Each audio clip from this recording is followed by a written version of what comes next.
Hey, whoa, it's Friday. What a show we got lined up for you. It's Rumor and Innuendo. I'm Dominic D'Angelo, and I am with Mr. Robert Karpelis, Deputy Creative _ish. TGF to you, Robert. We got some news to talk about, don't we? Is it the fact that you're not wearing sleeves? Because that's not particularly newsworthy. Does that mean it's not snowing today? It's not snowing. It is really cold out, though. I was just at the gym, so I got a good, I got the blood flowing. Robert, so I feel Dom, pretty I'm going to good. point out something fascinating. You're holding a handheld microphone, so when you're moving your hand like that and it's not near the microphone, nobody can hear what you're saying. Interesting. All right, I'll have to make mental note of that. That's why we're here. We'll also we're here to say hi to the folks joining us live. E says, "What's up?" What's up, Willie E? Thornbrew says, "Random thought: Is Judgment Day the only WWE faction to continue for so long without any of its original members?" Um, That's a good that question. that is interesting. I don't know. It's Because, very possible. nobody. Finn's the only one, right? Finn wasn't an original member. No, Finn turned heel to That's join. correct. Yes, it was Priest, Rhea, and Edge. Wow. Okay. Wow. And That's then something. Willie Thornbrew asks, "Does the Netflix merger ruin Tony Khan's day?" I don't think the merger has any impact on his cocaine, so I think he'll be. I'm joking. It might. Johnny Disco says, "Good day, R&I. Where will AEW? Where will AEW go if Netflix gets WB or WWE gets kicked to the digital curb? So many questions and how this merger will shake out and if it happens." Uh, Cammy Star says, "Forget Monday Night Wars. It's time for Netflix War, which is not quite as good as Tech War." No. Tech War. Was Uh, that one of the robotic movie or shows? it was William Shatner series, Oh, Tech War. and You yeah, got there's a lot. I'll leave it on this one. Ribshot says, "Has Brett said anything recently?" Um, Hey, Ripshot. They do good content on YouTube. Check out their channel. They're awesome. They do the cartoon stuff. It's great. Um, Robert, let's talk about it. Big deal went down. First of all, Lou4237 brought the best comment of the day, and he Uh huh. wins. Judgment Judgment Day. Day as a ship of Theseus analogy. Well Ooh. done. And so yeah, that's about it. I guess we'll talk about SmackDowns tonight. That's Yes. probably the big headline story going on here today. Mm-hmm. Um, Big or headline. or there's a comment here, something that says Cena not perfect. I don't even know what this is, but Yeah, we'll get there. We'll get there. is there a bigger story than a random John Cena quote? Probably not. I was trying to look, but we do have the Netflix news. That was what I was built. Jeez, Tom, I'm begging. We happen to. Did you know? Are you familiar with this platform called Netflix, Robert? Uh, they happen to acquire Warner Brothers. They made Who Framed Roger Rabbit. They will enter an exclusive negotiating period with Warner Brothers Discovery after outbidding Paramount. And what was the other entity that they bid out? They There took was a out. Saudi entity that was looking to try to acquire Warner as well. Oh my goodness. Well, they outbid both of them, and now they're in the exclusive negotiating period to iron out some details of the sale. But that process is far from over. Paramount actually issued, I think, 2 complaints regarding this, saying that this is a monopoly happening, and so they went straight to President and former or current WWE Hall of Famer Donald Trump potentially to stop this deal from happening, maybe in the grand scheme of it all. Robert, where do you see this shaking out? First off, and then we'll talk about the ramifications for WWE and AEW after the fact. Well, I think it depends on how Netflix is going to approach the purchase. I think the from what I've seen loosely, the intent is they're going to split this up into a few different companies to try to avoid the monopoly claims. Mm-hmm. At the end of the day, Warner is in the position that it's in because of a number of terrible decisions business wise over the last 25 plus years, part of which involved WCW. Absolutely. The AOL Time Warner merger was one of those poison pills that did ultimately lead to the end of World Championship Wrestling. Mm-hmm. They just the money just wasn't there. Warner Discovery was merging all the Warner properties along with all of the Discovery properties, so Discovery Channel and Food Network and HGTV and all of that. And they tried to launch two platforms, the Discovery Plus platform and HBO Max, and it just overpopulated an already overpopulated marketplace. And what we've seen specifically with AEW is there did not seem to be a single coherent plan for HBO Max and how that was going to work and exist. And then the branding it from HBO Max to go run back to HBO Max. It's slightly hilarious. Very a comedy of errors in many ways. Robert, the complaint that Paramount filed about it being a monopoly, my question as a novice would be like, if Paramount won the bidding war, wouldn't they be a monopoly? It depends. Well, again, it's a good argument for anybody to make. Is you just scream that it's a monopoly, and then you're sort of forcing the hand of the government to have to look into whether or not this should continue. Uh-huh. So Paramount's claim that this is a monopoly is a little bit not passing the straight face test. Right, right. But it's So, it's sour grapes, and if they won and someone else would have claimed this is a monopoly, then who knows? I think that the lack of answers, the mounting questions that are going on right now are why this is going to be a lot to untangle. mhm, Given how successful Warner has been just in this last year with some of their movie slates and profitability, it's going to be weird to see. I think that there's concern on the film end yeah. that Netflix makes its money by streaming, Mhm, and Warner releases things in physical theaters. So obviously, everyone in the theater chain ecosystem is going to be watching and concerned, and everybody that feeds into that. So all of your large vendors, Coca Cola, Mars, your popcorn, but all these things have trickle down effects. So it depends on whose lobby is going to be the most successful and whose ear they're going to be able to bend. In the wrestling world, it is this bizarre universe where Warner Discovery airs AEW programming, Netflix obviously airs WWE programming. The rubber's going to hit the road potentially. do you see this like being bad for both companies potentially, WWE and AEW? Bad in what way? Bad and maybe like that. Well, I guess I guess now that I think about for WWE, it might not be bad, but most ultimately bad for AEW that they already have WWE, so let's get rid of it. You know? Well, so the challenge that AEW found themselves in, unlike with WWE, is AEW is single threaded. All Hmm. AEW content is tied to Warner Discovery. So TBS, TNT, HBO Max. They don't have an independent streaming service. Their library for AEW content is available to some extent on the Warner Discovery platform, and that's it. Hmm. WWE, if Netflix tomorrow says, "Hey, we're done with you guys. Sorry," WWE's got plenty of other options that they can pivot and move to. Obviously, with NXT being part of the CW, Hmm. you've got SmackDown as part of the USA Network, their relationship with ESPN. They can go back to a relationship with Peacock or a relationship with Hulu. Sure. Yeah. Yeah. No. th- I mean, how concerned would you be for Tony if you were Tony Khan? Well, he just signed a deal with Warner Discovery last year. Hmm. And I'm going to assume that their lawyers put in appropriate language relating to an assignment clause in the event that either company is purchased or acquired, that the contract is still going to be honored in some form or fashion.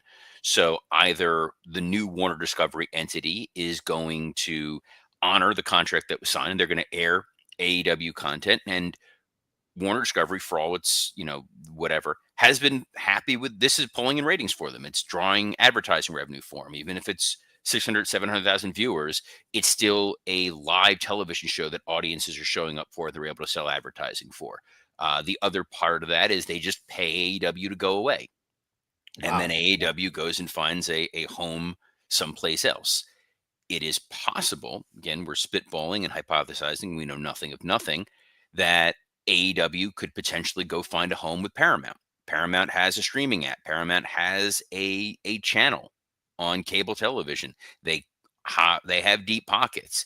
They have, in a lot of ways, a direct line to the Oval Office. So they have a lot of the same benefits potentially that Warner Discovery does. Is AEW an enticing enough product for Paramount to scoop up, though? That's the question. I always think about that with Suits when it comes to like how they view pro wrestling. Not only that, but I mean, like AEW, is not as hot as it used to be either. They're not, but Paramount, obviously had the WWE deal for years. Mm-hmm.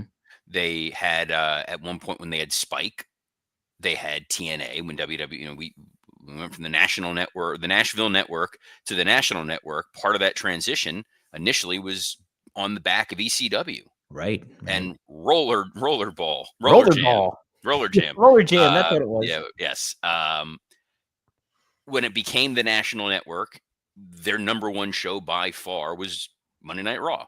Mm-hmm. It led them to rebrand to Spike and go to bring in TNA. And then Paramount now has the Paramount Network. They have their streaming platform, and they're going to be getting UFC in 2026. Now, True. UFC, owned by TKO, but a rising tide lifts all boats. So if AEW is going to bring eyeballs to the Paramount platform, it's going to bring more money in, which then they can spend more money on UFC. So you didn't there wouldn't be a conflict of interest on that end, like from It really depends. It's, again, the entire landscape is totally in flux right now. Mm-hmm. The terms of WWE's streaming deals with all these different platforms, we don't know if there's any sort of exclusivity saying you're not allowed to bring in another wrestling show on there. That was sort of the basis of a lawsuit that occurred with them and a company whose name we don't discuss. Yes. So, it's gonna be really, really interesting over the next few weeks. Number one, if the government intervenes and tries to say this is monopoly and block it, I don't know what that helps or gets anybody. True. Yeah. Because it's not like all of a sudden Warner's going to suddenly find legs and they're going to stand on their own again. Right. Right. Yeah. And Warner's already a collection of so many different little portions and pieces. You go on HBO Max or whatever it is, and you see all the different divisions. You're now talking about how DC is in theory under the same umbrella as Netflix. They can now start developing DC programming for Netflix. What does it mean for HBO Max going forward and all of their programming content? What does it mean for linear HBO going forward, or TBS and TNT? They've all sort of coexisted in an ecosystem. You look at Chuck Lorre, Mm-hmm. and he made programming for Netflix that was licensed through Warner. His Kaminsky Method show was actually a Warner Brothers show that aired on there. Mm. Wow. What a wild, wild landscape this all is. And it's just, we're going in uncharted territory. You know When who it the comes big winner is? Who's that, Robert? TNA. Mm. Getting that AMC deal signed before this all landed. Yeah. I think that now if there was a possibility that AMC could have run in and grabbed AEW, they may have tried to make that play. It's a good point, right? Wow. Yeah. Hey, man. Craziness. This is, by the way, this is why wrestling is the greatest single thing to ever like watching. Because it's how you learn so many different nuances and facets of things going on in the world simply by being a wrestling fan. The That's it. bulk of my legal knowledge for decades stemmed from being a wrestling fan, understanding what a most favored nations clause was in 1996 as a 13-year-old, learning music rights, building right deals, licensing. The fact that more of us don't have law degrees simply from growing up in the Attitude Era is astonishing, Dom. That's crazy to think because if it wasn't for pro wrestling, I would not care about TV deals and streaming deals and where's going this. I'd just watch stuff. But wrestling brings it to another level where you're breaking it down and what the ramification could be for this promotion or that promotion. It's wild stuff. It's going to be really interesting to see. And I think as soon as this suddenly moved from Paramount to Netflix, Mm-hmm. everyone's ears went up and went like, oh, This went from very, very good for Tony Khan to potentially very, very bad. And Tony has been, kind of running his mouth of late. Yeah. I did want to ask you too. Shoot, lost my train of thought. That when would all this stuff kind of take effect? It would be further down the line throughout the year, right? I mean, in 2026 later on, I think is how I I would think see. that the intent is that by Q3 of 2026, the dust will have settled. But the one thing they learned from the Warner Discovery merger is not to rush into this and not to do a big thing badly, because that was a big thing done badly. Oh yeah, yeah. And there are now so many additional elements and pieces in the works. Yes. Wrestling Old Head asked, do you practice in different states or just Florida? So, nuanced legal question. I'll give the nuanced legal answer. As an attorney, Ooh, you are allowed to practice within the state that you have a license in. So ooh. you pass that state's bar, you get a license, and you can hold licenses in more than one state as long as they remain active. Or in my case, because I'm an in-house counsel, I am in theory able to practice anywhere in the country using my Florida license. Well, how about that? So if I ever run into some legal trouble, No, I no, can. no. In my capacity as an in-house counsel, if I needed to represent you in Pennsylvania for something, Uh-huh. there's other methods. But Oh, Dom, you can't afford me. Um, oh, my time is valuable. That's why I only commit 30 minutes a day to sit here oh! and I talk see. all the exciting things of professional wrestling.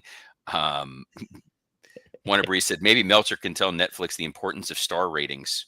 Yes, ooh, yeah, that is a valuable asset to think about too. Uh, hey, are we gonna have some value on SmackDown tonight?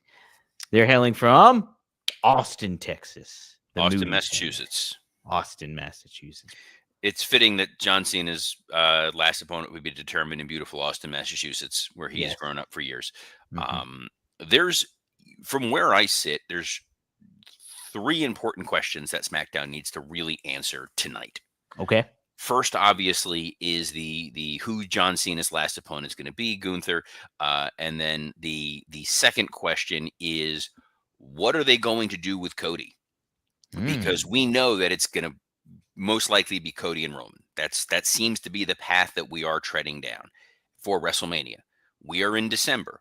Are they going to kind of sunset the title for the rest of the year like we saw on Monday Night Raw, where they said, all right, Braun Breaker is going to face CM Punk in January. Yeah. So the rest of 2025, Punk is home with the title, whether he's on TV or not. Like he's not defending that title between now and sometime in January.